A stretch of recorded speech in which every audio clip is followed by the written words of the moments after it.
Продолжи расправата во судот по случајот Тенк за набавка на блиндирано возило од страна на Министерството за внатрешни работи. Интересно беше што имаше неколку сведоци кои што дадоа една нова светлина на работите, која што досега не беше кажана во судот, а која што води кон тоа дека целата работа и целата постапка е исправна и дека нема никакво прекршување на законот.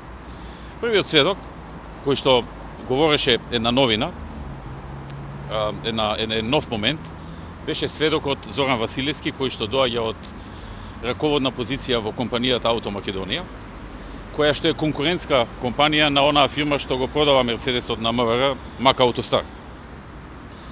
Тој потврди дека во Македонија од 2005 или 2006 година променети се законите и согласно нашите антимонополски закони веќе не е можно генералниот застапник или овластен дистрибутер на автомобили, на одредена марка автомобили, да биде единствениот кој што може да понуди од таа марка автомобил за продажба на тендер или било како.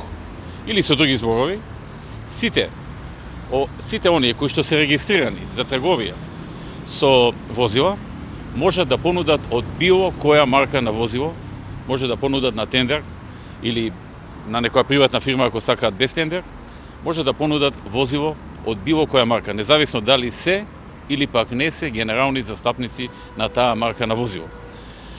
Генерален застапник на марка на возило практично е некаква предност во однос на тоа што веројатно може да продава делови или сервисирање, но продажба и трговија со возила од секоја марка може да прави секоја фирма регистрирана за трговија со возила, што ја побива тезата на СЈО дека со тендерот бил протежиран економскиот оператор, како што го наведуваат Мак Аутостар, и дека тендерот бил така направен да само Мак Аутостар можела да се јави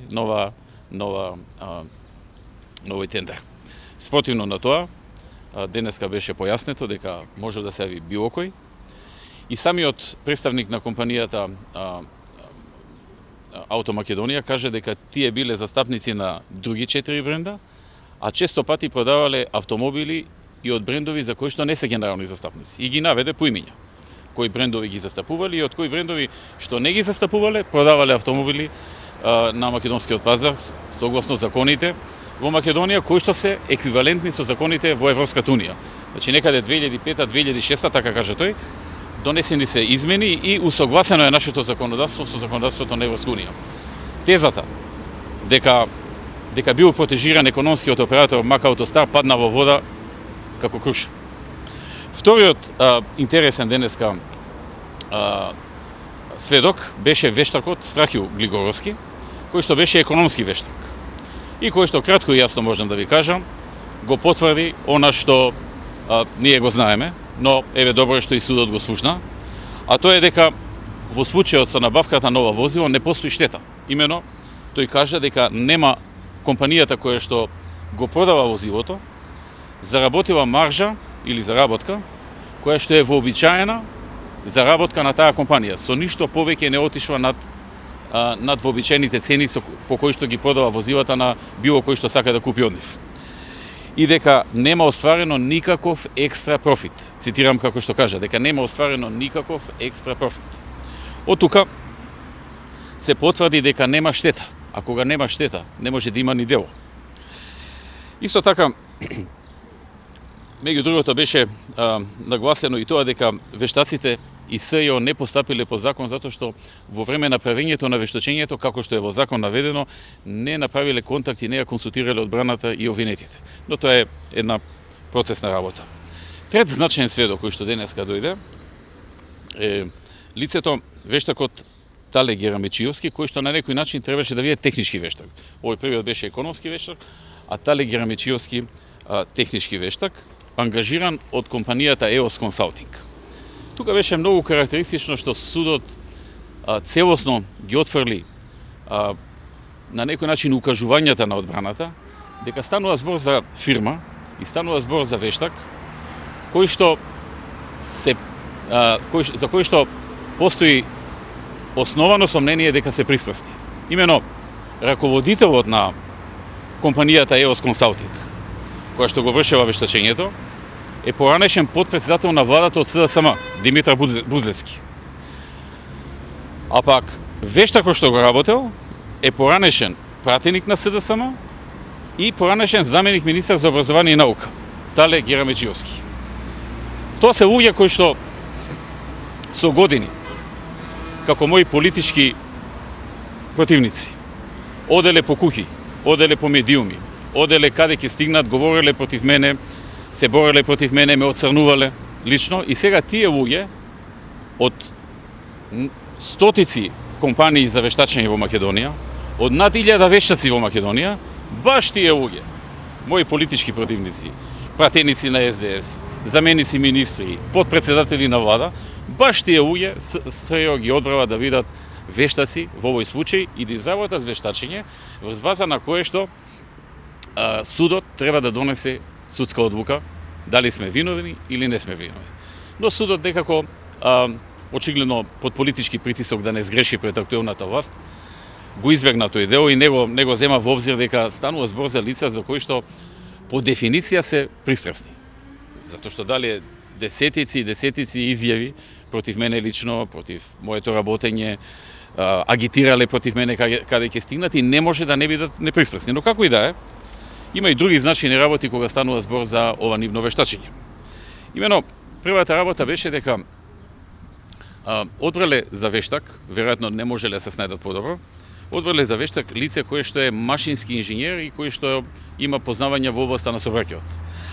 А за цело време, додека се дискутира околу вештачењето, станува збор за прашања поврзани со интелектуална собственост.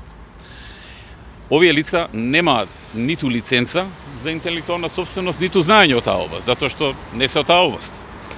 И тоа е една од клучните работи. Значи, одбрани се погрешни експерти, ако може да се каже така, или типови на лиценцирани вештаци, кои што се машинци и сообраќајни инженери, а се бара, всушност, се дава мислење за работи што се поврзани со интелектуална собственост. Од типот под какви називи се одредени делови во еден автомобил, под какви називи се во друг автомобил, како ги имаат регистрирано, например, Ауди, или како ги има регистрирано Мерцедес, одредени компоненти на нивните возила. Значи, тоа треба да го одреди експерт од интелектуална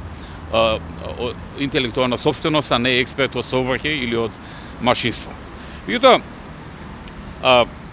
независно што станува збор за лице кое што предава базични предмети на факултетот за машинство, независно што станува збор за лице кое што е мој директен политички противник во минатото,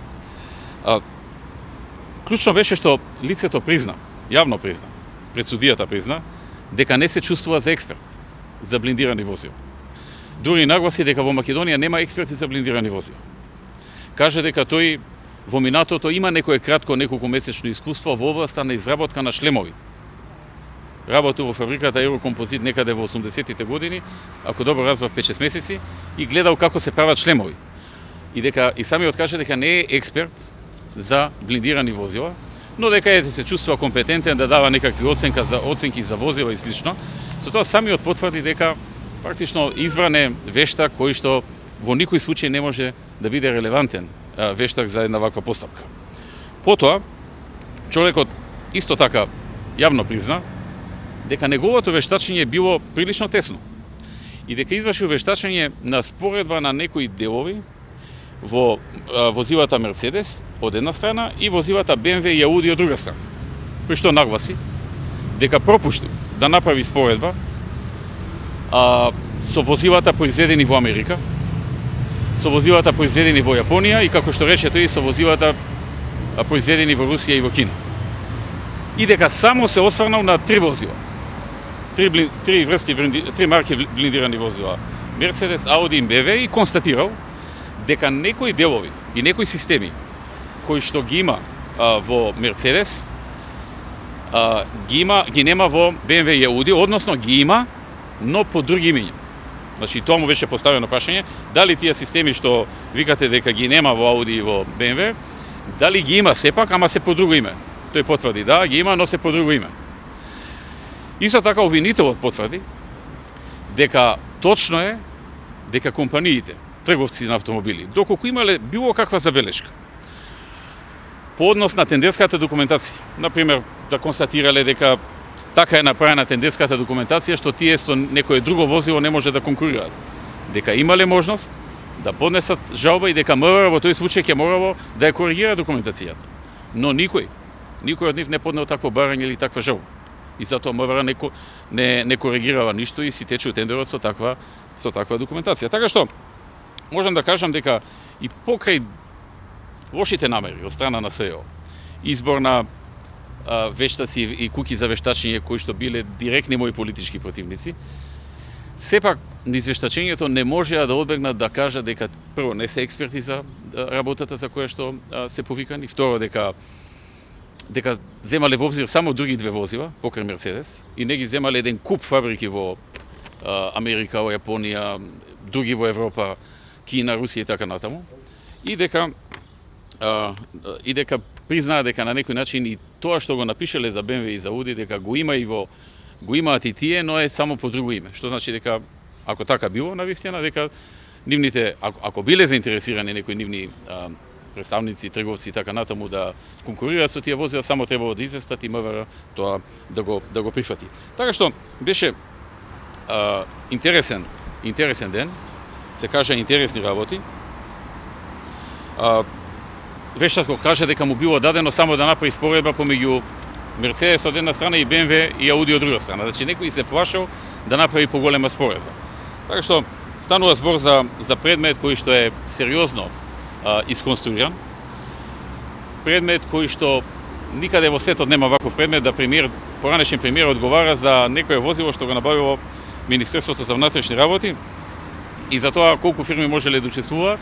Се покажува дека можеле да учествуваат многу фирми и дека немало никакви всушност проблеми кои што ги имале другите економски оператори во Македонија, како што тоа го потврди и операторот Ауто Македонија.